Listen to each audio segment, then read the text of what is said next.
ఒక్కరిలోనూ కూడా భగవంతుని చూడమని, సత్య ధర్మ శాంతి ప్రేమ హింసలనే మానవతా విలువలతో కర్మ భక్తి జ్ఞాన మార్గములను అన్వయించి బోధించినటువంటి భగవాన్ శ్రీ సత్యసాయి బాబా వారికి అనేక నమస్కారములు చేస్తూ అందరికీ కూడా వచ్చిన వాళ్ళందరికీ కూడా సాయిరాం. భగవంతుడు ఏ రూపంలో వస్తారో తెలియదు, నామ రూపరహితుడు, అన్ని నామాలు అతని. అందుకే వేళ జయంతి ఎవరిది? నరసింహ జయంతి. ఈవేళ నరసింహుడి రూపంలో మహనీయుడు లోక రక్షకుడైనటువంటి మహావిష్ణువు రావాల్సి వచ్చింది.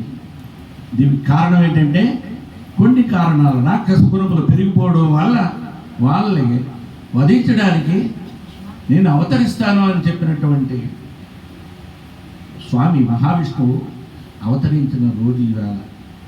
ఆయన మానవ శరీరంతో మృగ శరీరంతో కలిపి వచ్చినటువంటి ప్రహ్లాదుని ఉద్ధరించడానికి వచ్చినటువంటి లోక రక్షకుడు. ప్రహ్లాదుడు ఎవడు? మహావిష్ణువు స్వరూపం.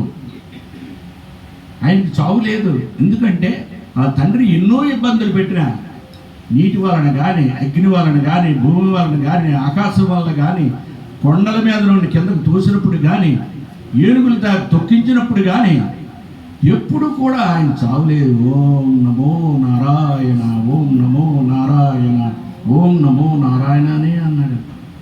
అంటే ఒక్క భగవంతుణ్ణి తప్ప ఇంకెవరిని నమ్ముకోలేదు. అంటే ఆయన మహావిష్ణు స్వరూపమైనటువంటిది.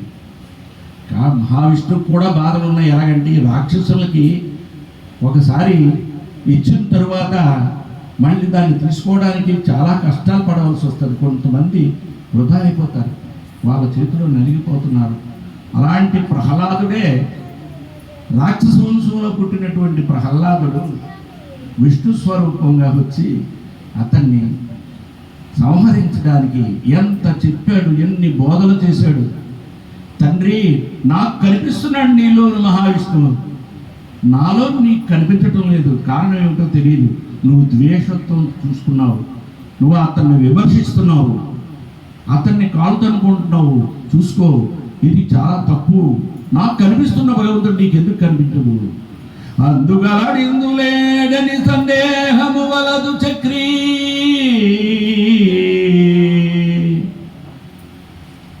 ఇక్కడ లేడే, ఎక్కడ లేడు, ఎక్కడ ఉన్నాడు అంటే భగవంతుడు అన్ని దిక్కులా ఉన్నాడు. అన్ని స్వరూపాలతోటి అతని ఇసుక రేణువులను కూడా దేవుడే ఉన్నాడయ్యా. ఇంకెక్కడ నేను చూపించాను. అందుగలడిందులేడని సందేహము వలదు చక్రి, సర్వోపగతుండు ఎందెందు వెతికి చూచిన అందందే కలడు దానవాగ్రణి. తండ్రి అని చెప్తున్నాడు, నువ్వు చక్రవర్తివి, నా మాట విను తండ్రి. అన్నిటిలోనూ కూడా ఉన్నటువంటి మహావిష్ణువు స్వరూపం నీకు ఎందుకు కనిపించటం లేదు? నన్ను నమ్ము. ఎక్కడ ఉన్నాడు? నాకు ద్వేషి, నా ద్వేషి అయినటువంటి మహావిష్ణువు నీలో నుండే నాకు కనిపిస్తే నేను సంహరిస్తాను. కమా, చూపించు. ఎక్కడ చూపించు? ఎక్కడ చూపించమంటావు? ఎక్కడ చూపించమంటే చెప్పు. ఈ సంబలో ఉన్నాడా? చూపించి నాకు. అని గత్తలు కొట్టాడు. ఉన్నాడు స్వామి, ఉన్నాడు తండ్రి, చూడండి అంటే కొడతాడు. వస్తాడు స్వరూపం మహావిష్ణువు వచ్చి సంహరిస్తాడు. దానికి ప్రహ్లాదుడు ఆయనకి అంత అయితేనే కానీ ఆ నరసింహ స్వరూపం అంటే ఇతన్ని చంపలేకపోయారు. అది కారణం ఏమిటంటే రాక్షసులు అంత బేగా చావరు. కారణం ఏంటంటే శివుడు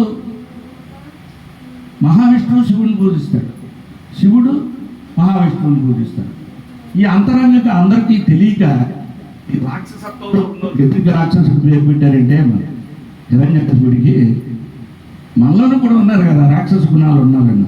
ఆ దేవుడు ఏంటండి, ఈ దేవుడు ఏంటండి, మహావిష్ణువు ఏంటండి, శివుడు ఏంటండి, శివుని పూజిస్తారేంటండి, మహావిష్ణువే అసలు దైవం అని కొంతమంది అంటారు కదా.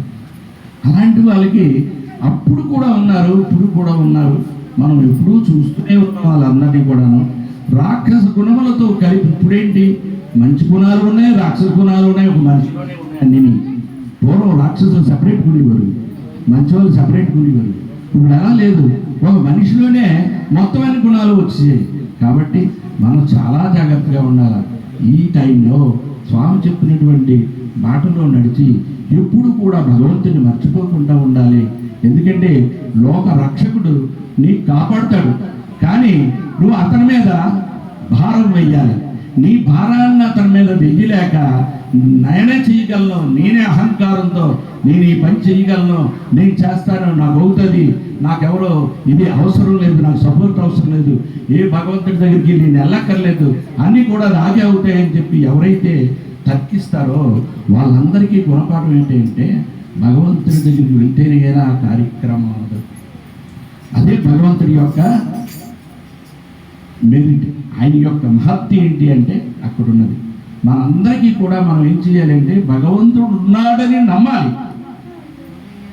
ఏ భగవంతుడు నామములు లేనివాడు అని అంటున్నారు కదా, ఏ నామాన్ని పెట్టుకుని ఇవాళ సత్యసాయి భగవంతుని పెట్టుకున్నాం. సత్యసాయి భగవంతుడు ఎలా అయ్యాడు అంటే నాకు తెలుసు, నీకు ఇంకో భగవంతుడు తెలియదు. కారణం ఏంటంటే నువ్వు నమ్ముతున్నటువంటి భగవంతుడు నమ్ము, పర్వాలేదు. ఏ భగవంతుడిని అయితే నమ్ముకున్నావు, ఏ ఫోటోనైతే మనం నమ్ముకున్నాం, అది ఫోటో కాదు, అది భగవంతుడు నాకు అన్ని చర్యలు చేస్తాడు, నేను ఆయన్ని నమ్ముకొని ఉన్నాను, ఆయనే నాకు చేస్తాడు అని చెప్పి ఎప్పుడైతే మనం అనుకుంటామో మనకు అన్ని కార్యక్రమాలు కూడా చక్కగా జరుగుతాయి. మనలో ఉన్నటువంటి ద్వేషాలు, అరిషట్ వర్గాలని మనం పోగొట్టుకున్నట్టయితే ధర్మార్థ కామ మోక్షములు మనకు కలుగుతాయని చెప్పి భగవానుడు మనకు ఉపదేశించినటువంటి ఉపదేశంలో ఈవేళ ప్రహ్లాద చరిత్ర మనకు పుట్టినటువంటిది ఈవేళ. ఎందుకంటే నృసింహ జయంతి రోజున ప్రహ్లాదుడు యొక్క